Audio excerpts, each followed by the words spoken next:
She was hired to play pretend. Just a fake girlfriend for a night, a few kisses, a few lies, and a fat paycheck. But what started as a cold con turned into something dangerously real. She wasn't supposed to fall in love with the Mark's girlfriend. She wasn't supposed to betray her own rules. And she sure as hell wasn't supposed to get caught. But when love, lust, and lies collide, someone always gets burned. The girlfriend experience isn't just a story of identity fraud. It's a slow seduction into obsession, betrayal, and the kind of heartbreak you don't walk away from clean. Welcome to the Skillful Art of Manipulation podcast. If you haven't already, please consider following us on your favorite podcast platform. Today we present to you the girlfriend experience. Let's dive into this thrilling narrative together. Chapter 1, Hired Love.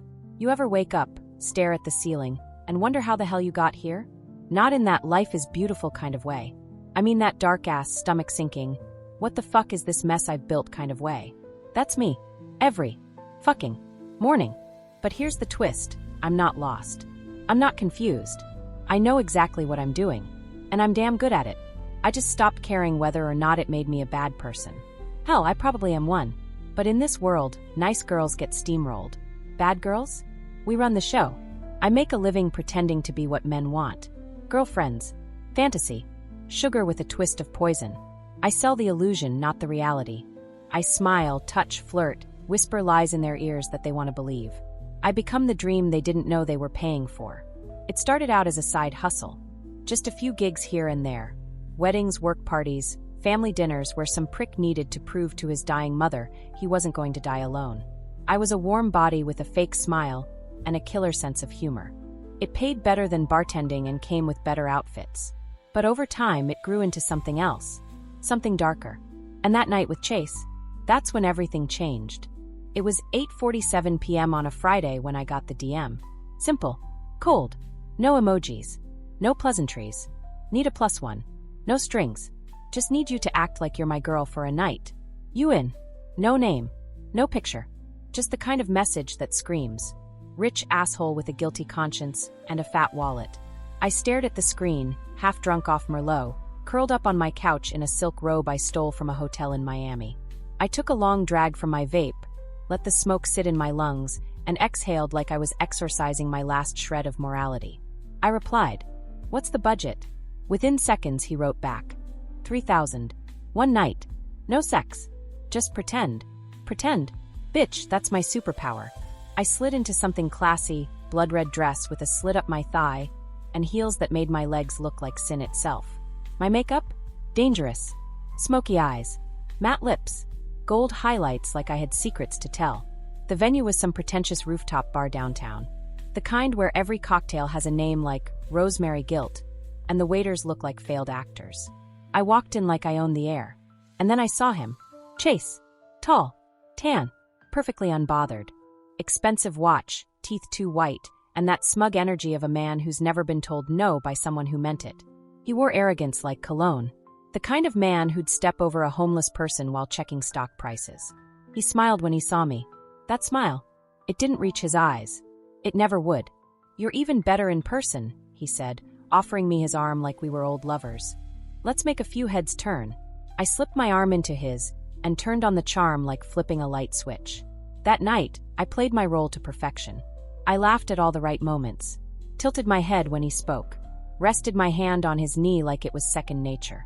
I made his friends think we had a shared history, a deep connection, the kind that made them whisper jealous little lies to their own girlfriends later that night. But I wasn't there for them. I was there for her. Tasha, his real girlfriend. She showed up midway through the night. Unannounced, uninvited, unimpressed. The moment she walked in, the air shifted. The music felt louder, the lights brighter.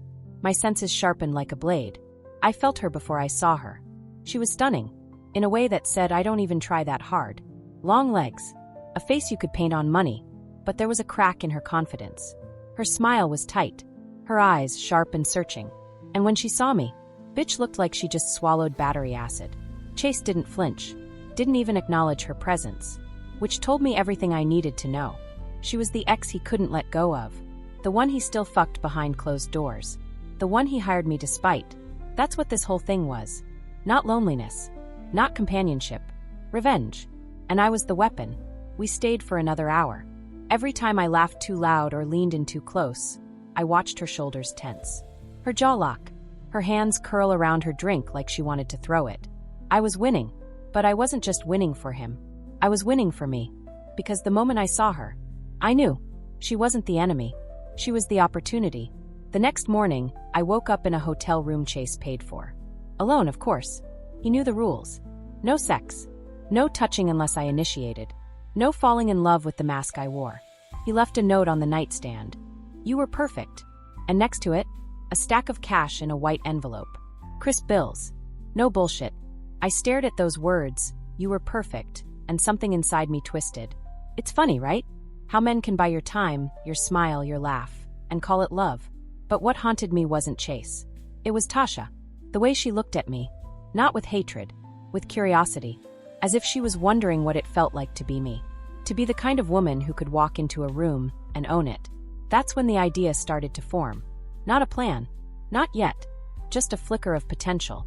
Something dangerous. Something delicious. I didn't expect her to reach out. But a week later, she did. She messaged me through a fake account. No picture. Just a name I didn't recognize and a message that made my lips curl. I know you're not really with him. Let's talk. I didn't reply right away. Had to let her sweat. Let the silence eat at her. Desperation makes people sloppy. It also makes them generous. She sent another message. I'm not mad. I just want to meet. Coffee. Just talk. So I agreed. We met at a boutique cafe in the Arts District. The kind of place where the lattes cost more than rent, and the chairs looked like recycled trash, but in a quirky way. I arrived early. Took a seat by the window. Watched the rain smear the glass like mascara on a crying face. When she walked in, she looked like every woman who's ever been fucked over by a man and still wasn't ready to admit it. Her heels clicked like accusations. Her coat was designer. Her eyes, still hollow, still lonely. She sat down across from me, ordered chai like she needed comfort, and stared at me like I was a riddle she couldn't solve. I know he paid you, she said, stirring her cup like she wanted to stab it. I didn't say anything, just smiled. Don't worry. I'm not here to fight, she added quickly. Honestly, I respect the hustle. I raised an eyebrow. You called me here to compliment me? She leaned in, whispered, I want to hire you. Now she had my attention. She didn't want revenge. She wanted validation. She wanted proof. She wanted me to keep playing the part, keep being the perfect little girlfriend, just long enough for Chase to slip, fuck up, cheat again, so she could finally leave him for good. She had no idea who she was talking to. I told her I'd help. Of course I did. But in my head, I was already planning the heist of the century. Because this wasn't just about pretending anymore. This was about becoming. Becoming the woman she wanted to be. Becoming the dream she didn't know she craved. Becoming her obsession. Her addiction. And then, taking everything. Her love. Her money. Her fucking identity. The girlfriend experience. Chapter 2, Soft Spots and Trapdoors. I never expected to like her. That wasn't part of the plan. This was supposed to be another cold con. A quick score. Slide into the cracks of someone else's dysfunction, play both sides, cash out before the pieces hit the floor. But the moment Tasha sat across from me at that cafe, I knew. She wasn't built for this world. She was delicate. Not weak, don't get it twisted. There's a difference. Weak breaks under pressure. Delicate bends, folds, hides, and pretends. And women like her? They're the most dangerous kind. Because when they snap, they don't just burn bridges, they light the whole fucking town on fire and make it look like a candlelight vigil. But back then, in that soft glow of cafe lights, she looked like the kind of girl who kept her pain in pretty little boxes. Wrapped in silk, tied with a bow, easy to carry, easier to ignore. She didn't even flinch when I said, "You want me to keep pretending to be Chase's girlfriend, so you can catch him cheating and end things?" She nodded slowly, hands folded on the table like she was praying. That's the idea. And what's in it for me? I watched her pause. She hadn't thought that far. Money, she finally said. I can pay you. How much? 10 grand. 5 up front. 5 when I have what I need. I leaned back, crossing my legs, giving her a full view of what control looks like in a tight leather jacket, and no fucks left to give. You're paying me 10 grand to make your boyfriend cheat on you? Her voice was quieter now. He already is cheating. I just need proof. Enough to justify walking away legally. Legally. That's when I understood. This wasn't just about love. It was about power. It was about leverage. That's when I knew I had her. You want to bury him? Her eyes met mine. No blinking. No flinching. I want to be free. And just like that, the leash slipped from her own hand and landed in mine. The next few weeks were like a slow-motion heist. Not the kind with guns and masks. No alarms. No hostages. Just soft touches, well-timed whispers, and eyes that always seemed a little too wet, like I felt something real. I played the role for Chase perfectly. Girlfriend 2.0. I cooked him breakfast, burnt eggs on purpose, so I could pout and let him teach me. I wore his oversized shirts with nothing underneath, made it seem like intimacy instead of strategy. I laughed too loud in public and made sure the world saw us. And he ate that shit up. The man had the emotional depth of a coffee filter. I didn't have to try that hard. But the real game? It wasn't Chase. It was Tasha. Because after every date, every setup, every fake kiss caught on camera or flirt caught in a mirror, I'd text her. Updates. Details. Proof that her little plan was working. But it wasn't her plan anymore. It was mine. She started asking to meet outside of the operation. Said she had questions. Said she wanted to get to know me. Woman to woman. That's how she framed it. As if we were sisters in some betrayal club. Like I hadn't already measured her neck for a noose made of satin lies. Still, I agreed. Because I wanted her closer. I needed to see the seams in her smile. The places she was sewn together with fear and guilt and desperation. She took me to this spa downtown. One of those bougie places that smells like eucalyptus and silence. We got massages.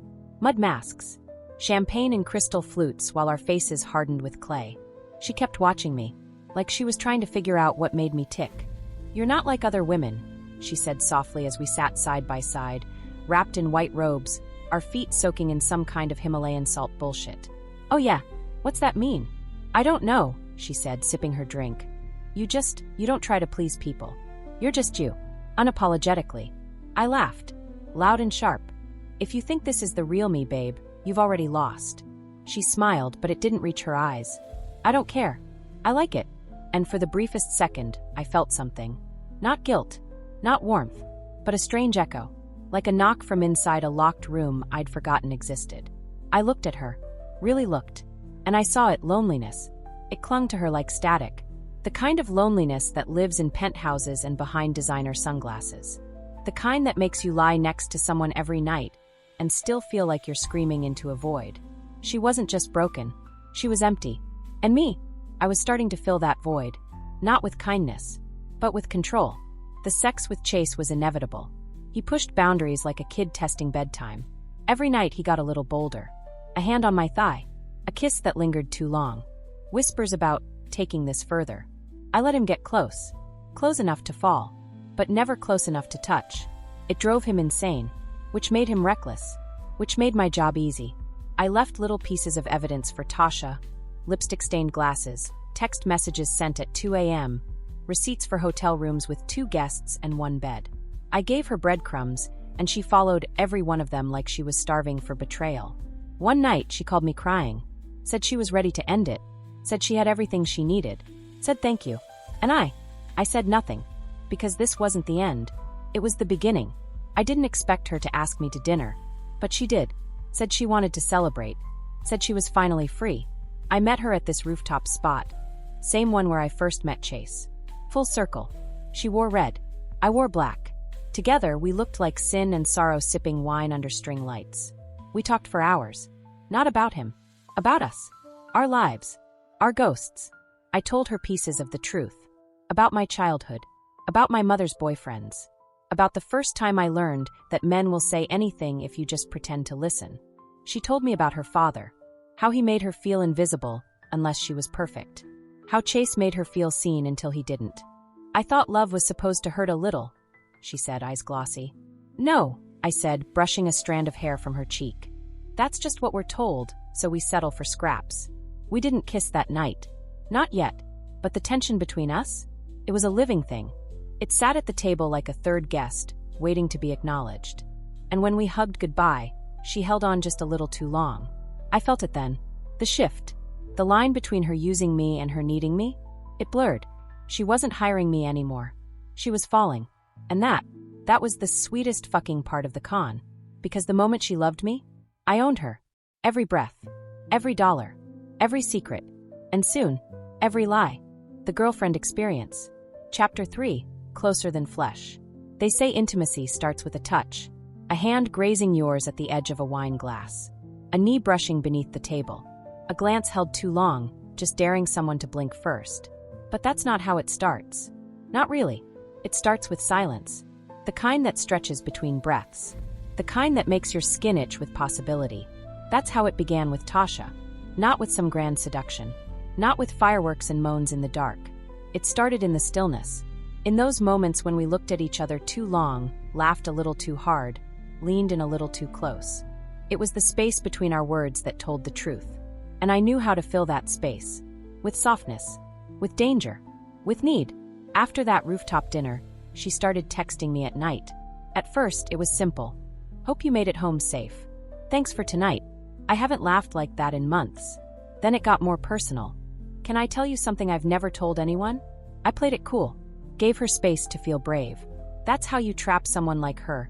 You make them feel like confessing is power, not weakness. She told me about her dreams. Her fears. Her panic attacks. The pills she sometimes forgets to take. The way her chest tightens at night, like her ribs are trying to crush her heart. I responded like I cared. Like I saw her. Like I got her. Truth was I'd been her. At one point, but I crawled out of that version of myself and buried the bitch deep. Tasha still lived in her shadow. So I became her light. And she clung to it. The first time I saw her cry in front of me, we were sitting on her couch. It was a Sunday. Rain tapping the windows like soft threats.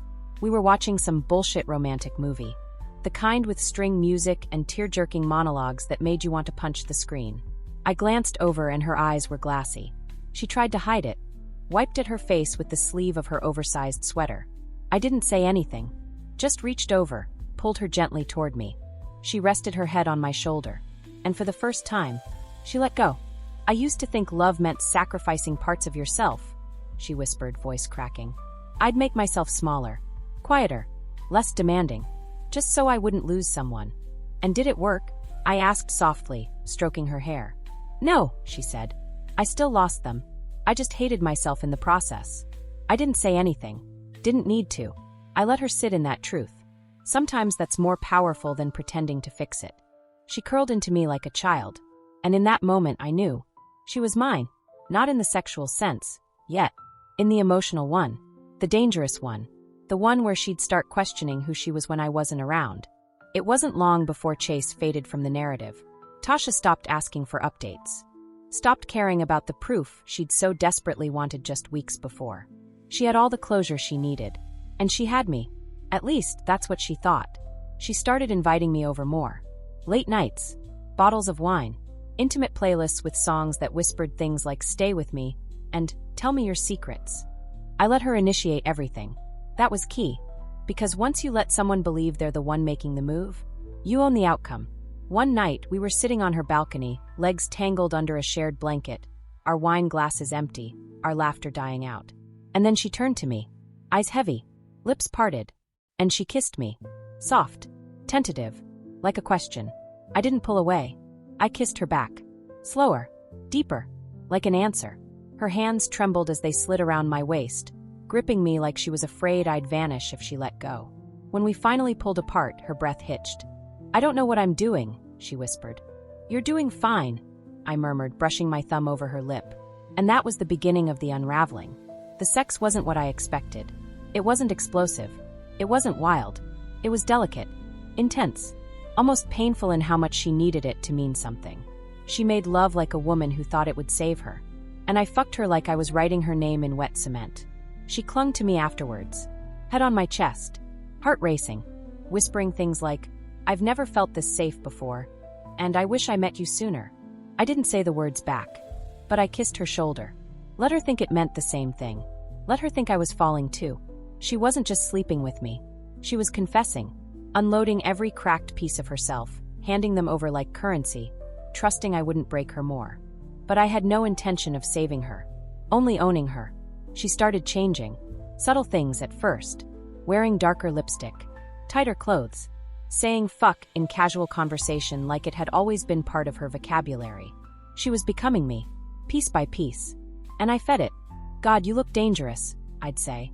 She'd smile. I want to be, I'd whisper in her ear. You already are. Validation is the deadliest drug. And I was her dealer. But there was one thing she didn't know. One thing I kept buried under my smile and sultry whispers. I wasn't here to fall in love. I wasn't here to help her heal. I was here to rob her blind. Her money. Her identity. Her fucking life. And the deeper she fell, the easier it would be. One night, she took me to her family's beach house. An isolated stretch of coastal property, with floor-to-ceiling glass windows and decor that screamed generational wealth. The kind of place where secrets echo off marble floors and old sins are painted into the walls. She said she wanted me to see where she came from. I smiled and said I was honored. But all I saw were entry points, exits, hidden safes, weak spots in the security system. She showed me her room, left untouched since college, a shrine to the girl she used to be. Photos of cheer camp, debate trophies, letters from her mother folded neatly in a silk box. She asked me to stay the night. We drank whiskey on the deck, wrapped in a throw blanket, her head on my lap. You ever think about just running away? She asked, voice laced with sleep and sadness. Every day, I replied. I'd go with you. I looked down at her. You don't even know who I am, I said. She closed her eyes. I don't care. That's when I knew. She was past the point of no return. And me? I was about to take everything she didn't even realize she was offering. But something strange happened that weekend. A moment I didn't expect. She showed me a lockbox hidden in the back of her father's closet. Inside was a folder of documents. Bank accounts. Trust funds. Stocks. She showed me everything. Without hesitation. Without fear. I trust you, she said, smiling like a child who just gave away her last piece of candy. And in that moment, I hesitated. For the first time in my entire fucked-up career. I felt it. Not love. Not guilt. Temptation. Not to steal from her, but to stay. And that scared the shit out of me. Because the moment you start caring, you lose. And I don't fucking lose. The Girlfriend Experience. Chapter 4. The Mirror and the Mask. Let me tell you something no one warns you about when you live your life wearing a mask. If you wear it long enough, it stops feeling like a disguise. And starts feeling like you. That's where I was. Staring at myself in Tasha's vanity mirror at 2 a.m, her naked body tangled in Egyptian cotton sheets behind me, her soft breathing like lullabies for devils. My lipstick was smudged. My eyeliner was a smoky mess. But the face I saw, it wasn't mine anymore. It was hers. It was ours. I'd been playing the part so well, so deeply, so fucking convincingly, that even I couldn't tell where the lies ended and the truth began. And the scariest part? I didn't want to stop. Not yet. Not when I was so close. The morning after the beach house trip, everything changed. Tasha was different. Lighter. Brighter. Like some invisible weight had been lifted from her spine and replaced with something delicious. Hope. She made breakfast barefoot, humming. Hair messy. Skin still glowing from the hours I'd spent worshipping it the night before. And me. I sat on a bar stool in one of her hoodies, sipping coffee I didn't even want. Because while she was dancing in the sunshine of whatever new reality she thought we were building, I was planning my escape, and my exit strategy had to be flawless. See, here's the thing about robbing someone who loves you. You can't just vanish. You have to haunt them. Leave just enough of yourself behind to twist the knife, to make them question if they ever really knew you at all. It's not about the money. It's about the mark. You want to stain their memory so deeply that even years later, they can't fuck someone new without thinking about your lips. Tasha wasn't ready for that. But I was. Over the next few weeks, she gave me access to everything. Keys to her penthouse. Her phone passcode. Her fucking banking app. She trusted me like I was some divine savior sent to heal all her past traumas with good pussy and better lies. And I leaned into it. Told her I was looking for a fresh start. Said I was done with the scene, the fake gigs, the transactional bullshit. That all I wanted was her. The way her eyes lit up when I said it? Fucking tragic. But that was the power of the mask. The more you convince them you're the cure, the easier it is to become the disease. One night, we were curled up on her couch, half watching some mindless rom-com, when she asked the question I'd been waiting for. What if I put you on my account? I pretended not to hear her. What? I mean, like, what if I added you to my bank account? Not for anything serious. Just for, emergencies. Stuff like groceries. Or if you ever needed something and I wasn't around. I stared at her like she'd just offered me her soul on a silver fucking platter. You'd do that? She nodded, fingers brushing mine. You've given me so much. I want to give something back. And just like that, the vault was wide open. She didn't know it, but her entire life was now resting in the palm of my hand. Her finances, her passwords, her love. And all I had to do was decide how to tear it all apart. But then something unexpected happened. I started dreaming about her.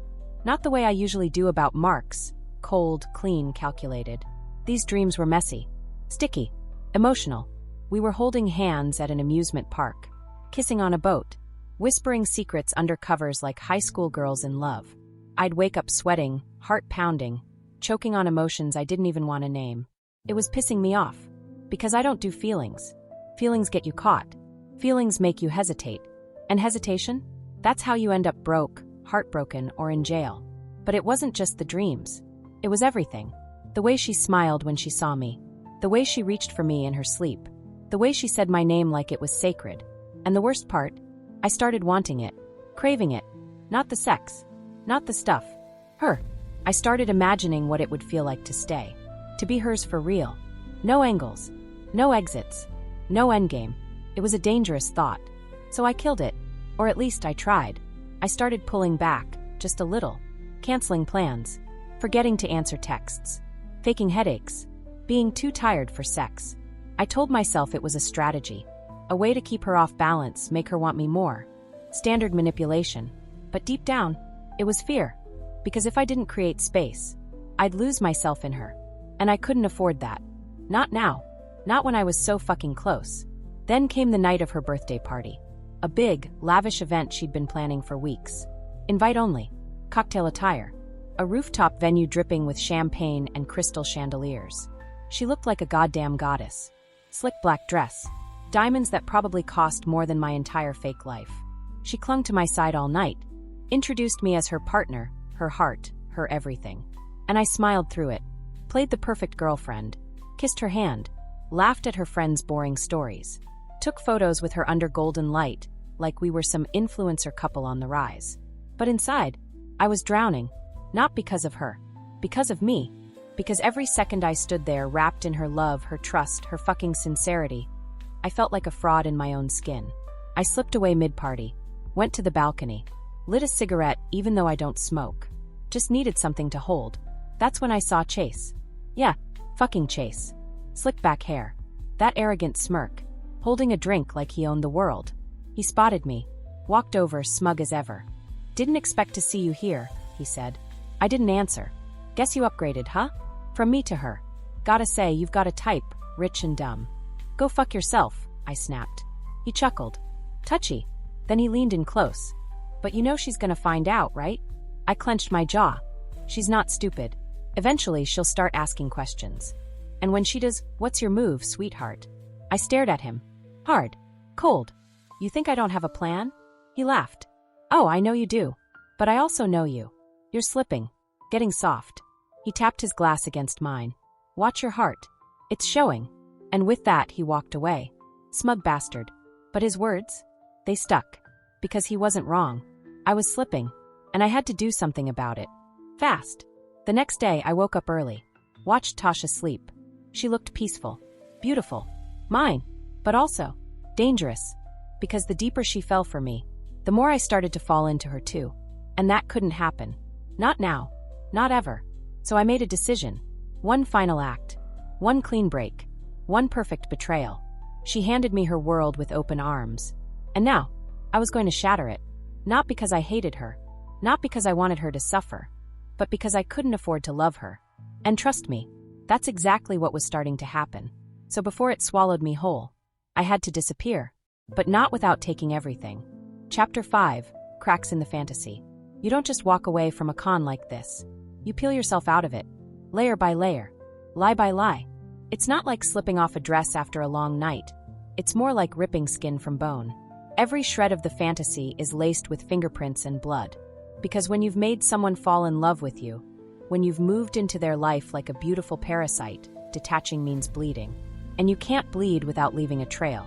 That's what I was trying to figure out. How to vanish without leaving a body. And how to do it without looking back. Because let me be honest with you. I wasn't just in too deep. I was starting to sink. Tasha made it so damn easy to love her. That was the problem. She wasn't stupid. That was never it. She was starved. starved for intimacy, for connection, for someone who looked at her like she wasn't disposable. And that's how I got in. Not through her wallet, through her wounds. She let me into places she didn't even know were locked, showed me the rawest, ugliest parts of her, and called it beautiful when I didn't flinch. She made me breakfast while humming 90s R&B. She left love notes in my coat pockets. She asked me questions no one else ever cared enough to ask, about my past, my pain, my real name. I never gave it to her, not because I didn't trust her, but because if I told her, I'd never be able to lie again. And I needed the lie more than I needed her love. Or at least, that's what I kept telling myself. The week after her birthday party, everything changed. I started stealing. Not money. Not yet. Information. I went through her drawers while she showered. I checked her browser history. Photographed every document in her filing cabinet, bank statements, tax forms, property deeds. I memorized alarm codes, learned which friends were trustworthy, which ones would turn on her with a whisper. And she never suspected a thing. Because love makes you blind. And trust, it makes you fucking stupid. Still, every night I laid beside her, staring at the ceiling, I started to wonder. Was this what normal felt like? Was this what people meant when they talked about being seen? Because she saw me. Not the version I sold to rich men and lonely women. Not the curated mask of sexual control and dangerous charm. She saw the shadows behind my eyes. The fear I wore like perfume. And she didn't run. That made her dangerous. So I started pushing her away. Subtly. Emotionally. Like removing bricks from a dam, one at a time. I picked fights over nothing. Got cold during sex. Claimed I was tired. Stressed. Needing space. I canceled dates last minute. I left her unread messages hanging for hours, sometimes a full day. And it worked. She got confused. Insecure. Which is exactly what I needed. The more she questioned herself, the less she'd question me. That's the trick, really. Make them blame themselves for the collapse you're orchestrating. But the problem with softening someone? Sometimes they soften you right back. There were moments I forgot what I was doing. When I'd see her curled up on the couch, barefoot in one of my hoodies, hair tied in a lazy bun, face glowing from nothing but laughter, and I'd feel it. That ache. That yearning for something real. I'd imagine a world where I stayed. Where we built something. Where I wasn't a liar, a thief, a manipulator. But then I'd remember who I was. Who I've always been. And I'd shut it down. Hard. Because emotions like that, they're poison in my line of work. Then came the night, everything started to unravel. It was late. I was alone in her condo. Tasha had flown out to Miami for a charity gala. The kind of event that reeked of generational guilt and overpriced champagne. I had the place to myself. A full 3 days. I told her I needed to clear my head. She thought I meant emotionally. But I meant literally. I tore through her office. Cracked open the lockbox she thought was hidden beneath her old yearbooks. Inside were all the keys, USB drives, signed contracts, private folders labeled with names I didn't recognize. Offshore accounts, corporate holdings, insurance policies with her name on them, and chases. That's when I realized. This wasn't just a breakup. This was warfare. She hadn't just wanted me to help her catch Chase cheating. She wanted me to help her destroy him. Legally. Financially. Personally. The problem? I was already halfway to destroying her too. But now, I wanted it all. I wanted Chase's blood money. I wanted Tasha's clean wealth. I wanted to wipe both of them out and walk away untouched. And for the first time in a long time, I had the tools to do it. That night, I made a copy of everything. Encrypted files. Passwords. Signed power of attorney documents. Video footage of Tasha talking shit about her family, about Chase, about her lawyers. I stored it on a remote drive. Hidden in plain sight. A safety net. Just in case things went sideways. Because that's the thing with cons. They always do. Eventually. And I could feel it. The walls were closing in. I started noticing strange behavior.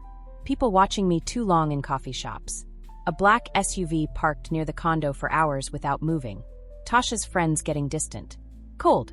Whispers in corners when I walked into rooms. It wasn't paranoia. It was a signal. Something had shifted. Someone was watching. And not just me. Tasha too. Which meant it was time. Time to cash in. Time to disappear. Time to burn this entire beautiful lie to the ground. But then, she came home early. I was in her office, files spread across the desk, USB drive in hand, when the front door clicked open. Babe! Panic hit me like a car crash. I scrambled to shove everything back in place. Closed drawers. hid the drive under a stack of mail, smoothed my hair in the mirror, and adjusted my face like a mask slipping into position. She walked in, suitcase rolling behind her, cheeks flushed from travel, eyes sleepy but glowing. "I missed you," she said, dropping her bag. I kissed her. Hard. To cover my shaking hands. To distract her. To silence the screaming alarm going off in my head. We made love on the living room floor. Fast. Desperate. Sweaty. Afterwards, she fell asleep on my chest. I stared at the ceiling, counting seconds, waiting for the crash. Because I knew, without a doubt. She saw something. She knew something. She wasn't stupid. She'd never been. And if I was going to pull this off, I had to move now. Not tomorrow. Not next week. Now. Because love? Love was never the plan. But betrayal? That was always the endgame. And I was about to play my final hand. The only question left was who would fall first. Me. Or her. Chapter 6. The Breaking Point. I've always said the best lies are the ones wrapped in just enough truth to taste familiar. They slide down smooth. Stick in the throat. Make you wonder if maybe you were just wrong. If maybe you imagined everything. That's how you keep people in love. That's how you keep people loyal. But when a lie gets too big, too thick, too heavy, it doesn't slide anymore. It chokes. And I was choking. Not because I was caught. Not yet. But because I had lost track of which version of myself was real. The manipulator. The lover. The thief. The woman who kissed Tasha's lips at night and told herself it was all part of the con. Except it didn't feel like a con anymore. It felt like gravity. And gravity doesn't negotiate. After that night, her surprise return, my near slip, the way her body trembled against mine like she knew something was off, I couldn't sleep. I kept running through the plan in my head, rewinding and replaying every move like a heist film on loop. But something had shifted. She started watching me differently.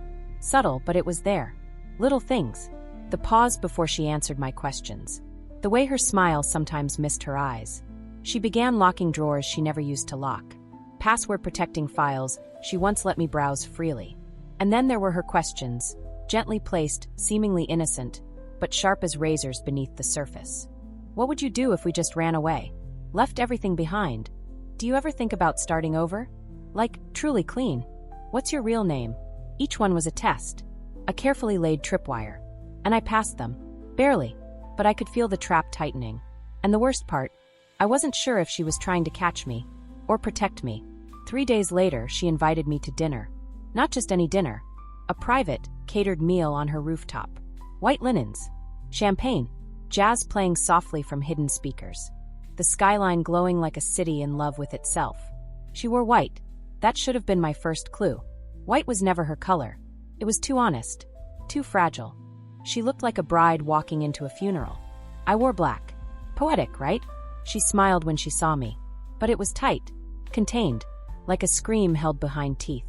We sat across from each other, champagne flutes between us, candles flickering like nervous hearts. "I have something to tell you," she said, eyes fixed on mine. I leaned in, careful. Calculated. So fucking calm on the outside. "What is it?" She took a long sip before she answered. "I know what you've been doing." Just like that. No wind-up. No build. Just the blade, straight to the gut. My fingers curled around the stem of my glass, so tightly I thought it would shatter. I tilted my head. Played dumb. Innocent. Doing. Her smile widened, and it scared the shit out of me. She reached into a small clutch on the table and slid out a sleek black folder. Pushed it toward me. Inside. Photos. Documents. Screenshots. All of it. All. Of. It. A fucking portfolio of betrayal. Proof of the accounts I accessed. The files I copied. She even had timestamps, matched against video from her security cams. And the final nail? The burner phone I thought I'd hidden, photographed. Its screen displaying messages I'd sent to myself as part of the con's setup. "Jesus," I muttered, staring down at my own reflection in the glossy plastic. I looked up slowly. Her expression was unreadable. But her eyes were on fire. "How long?" she asked softly. "How long were you planning to bleed me dry?" I couldn't lie. Not here. Not now. Not when she already knew. So I gave her what I could. From the beginning. It was like saying it out loud flipped some switch. Her hand twitched slightly. But no tears. No shouting. Just silence. Cold. Wide. Endless. "Why?" she whispered. "Because it's what I do." She stared at me. Then she laughed. It was short. Bitter.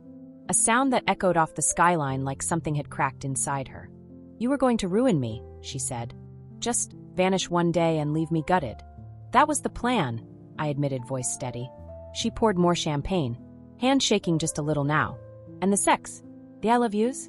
The way you held me at night like I was all you had. She was trembling now, but still no tears. Still composed. I meant some of it, I whispered, and that was the worst fucking truth of all. Because I did, and that's what made this unbearable. She stood up, walked over to the edge of the rooftop, looked down at the city. You know what's funny? She said, voice distant. I knew, deep down. I knew. You were too perfect. Too smooth. Everything felt so fucking scripted. I joined her at the ledge, stood beside her. Neither of us said anything for a moment. Then she turned to me. I still love you. That hit harder than any slap. And I couldn't answer. Because suddenly, words felt useless. Empty. She pulled something from her coat pocket. A thumb drive. She held it between her fingers, dangling it like bait. This is everything. Every account. Every file. Every secret. Yours too. My heart stopped. You recorded me? She nodded. Of course. I'm not stupid. Then she stepped closer. Real close. So close her breath touched my lips. And whispered, you can still leave.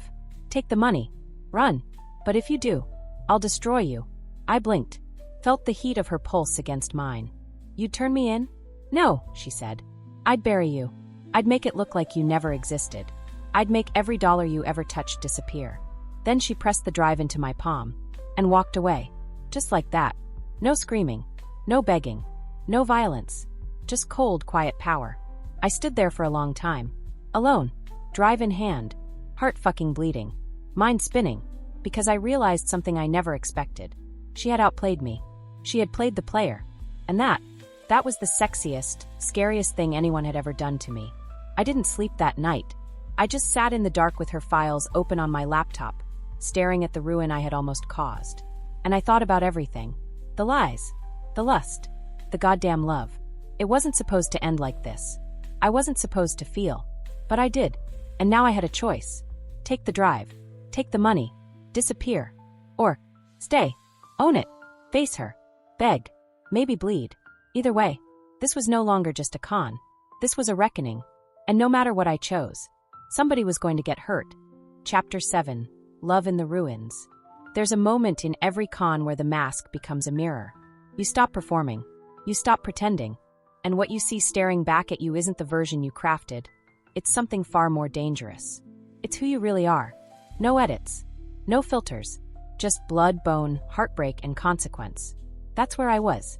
Standing in the middle of the penthouse, my reflection fractured in every window, holding a thumb drive in one hand and a broken heart in the other. I had a decision to make. Burn her, or let myself burn. And both options felt like death. I didn't run. I packed a bag. Not with cash or files or backup identities, but with truth. A single hoodie that still smelled like her skin. A notebook filled with thoughts I never shared. A photo of us laughing in the rain. And the drive. I brought it too, but I didn't plan to use it. I planned to return it, like a thief returning the one thing she hadn't meant to steal, someone's trust. I wasn't sure if I was going there to confess or beg or bleed. Maybe all of it. Maybe none of it. All I knew was I couldn't end it like this. Cold. Silent. Unfinished. She wasn't home. The condo was dark. Empty. Too quiet. And yet somehow it still felt like her. I walked through the rooms slowly, each one heavy with memories. The living room where she'd danced barefoot to sod. The kitchen where she'd burned pancakes and laughed like it was a secret only I could understand. Her scent lingered in the hallway, a mix of jasmine and irony. I left the bag on her bed, placed the thumb drive on the nightstand with a note underneath. No more lies. If you want me, I'm not hiding. But I'll never take anything from you again, not even the blame. Then I walked away. Every step felt like tearing skin from soul. I didn't look back. Couldn't. Because if I did, I'd break. And I needed to stay whole. At least until she decided whether I was worth shattering for. A week passed. No call. No text. Nothing. It was hell. I moved into a cheap motel off the freeway. Just me, a bed that creaked like guilt, and a minibar full of regret. I stared at the ceiling most nights, replaying every moment with her. Every laugh, every moan, every breath that felt too real to be fake. I cried. For the first time in years. Not because I lost the con, but because I lost her. And that was the real con. Thinking I could ever walk away clean. Thinking I could touch something real and not leave fingerprints. Day 9, she showed up. I heard the knock before I saw her. My whole body went still. The air thickened. My lungs forgot how to work. When I opened the door, there she was, standing in the motel hallway in a black coat, hair pulled back, eyes swollen but blazing. She didn't say anything. Just looked at me like I was a puzzle she couldn't quite finish. Then she stepped inside, closed the door behind her, stood there in silence. I watched her carefully, afraid to speak, afraid that if I did, the moment would shatter. Finally, she broke it. You left everything. My throat burned. I had to. You could have run. I wanted to. So why didn't you? I took a step closer. Because I wasn't running from you. I was running from who I became with you. Her jaw clenched. You mean the liar? The manipulator? The thief? No, I whispered. The woman who let herself love you. She flinched like I'd slapped her. Then she laughed. But it was hollow. You don't get to say that word. Not after what you did. I know. You don't fucking know, she snapped, voice breaking. You infiltrated me. You slid into my soul like a poison I didn't see coming. And the worst part, I let you. I invited you in. I know. You watched me fall for you. You encouraged it. You kissed me like it meant something. You held me like I mattered. And the whole time, you were planning to rip me apart. I wasn't supposed to love you. She laughed again, colder this time. Then why do I still love you? I didn't answer. Because I didn't deserve to. Her eyes filled with tears, but she didn't let them fall. Not yet. I wanted to ruin you, she said. When I found the files, when I saw what you were doing, I wanted revenge. I wanted you gone. I was going to freeze the accounts, call the cops, leak your name to every contact I had. I nodded. I expected you to. But then I read your journal. My stomach dropped. You weren't supposed to. I did. Every page. Every fucked up, beautiful, contradictory word. And you know what I saw? She stepped closer, chest rising. I saw someone just as lost as me. Someone who's been surviving so long she forgot how to live. Someone who wanted love, but didn't think she deserved it. Her voice cracked. But you do. I broke. Tears spilled down my cheeks like sins I couldn't confess fast enough. I'm sorry. It was all I could manage. I know, she whispered. And then she kissed me. Not softly. Not gently. It was a collision. A crash. The kind of kiss that bruises. The kind that says, I hate you and I love you and I don't know which one is louder. We collapsed onto the bed. Clothes torn. Nails scratching. Tongues desperate. It wasn't sex. It was war. It was forgiveness. It was everything. Afterward, we lay tangled in silence. The kind that doesn't need to be filled. The kind that says we're still here. And maybe that's enough. In the morning, I woke up alone. But on the table?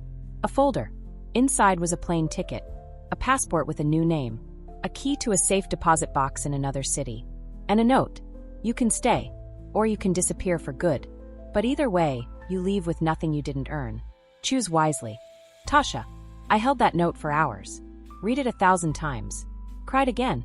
And then I did the hardest thing I've ever done. I walked away. Not with money.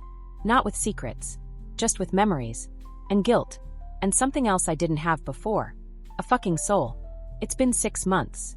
I live in a new city now. Small apartment. Clean job. No lies. Sometimes I see someone on the street who reminds me of her. Same hair, same eyes, same impossible grace. And for a second, I believe in ghosts. I still dream of her. Not in the way that haunts, but in the way that heals. Because for a little while, in the middle of all the chaos, I touched something real. And it changed me. She changed me. I used to be a thief who stole identities. Now, I'm just a woman who lost hers in love. And maybe, just maybe, found something better in the ruin.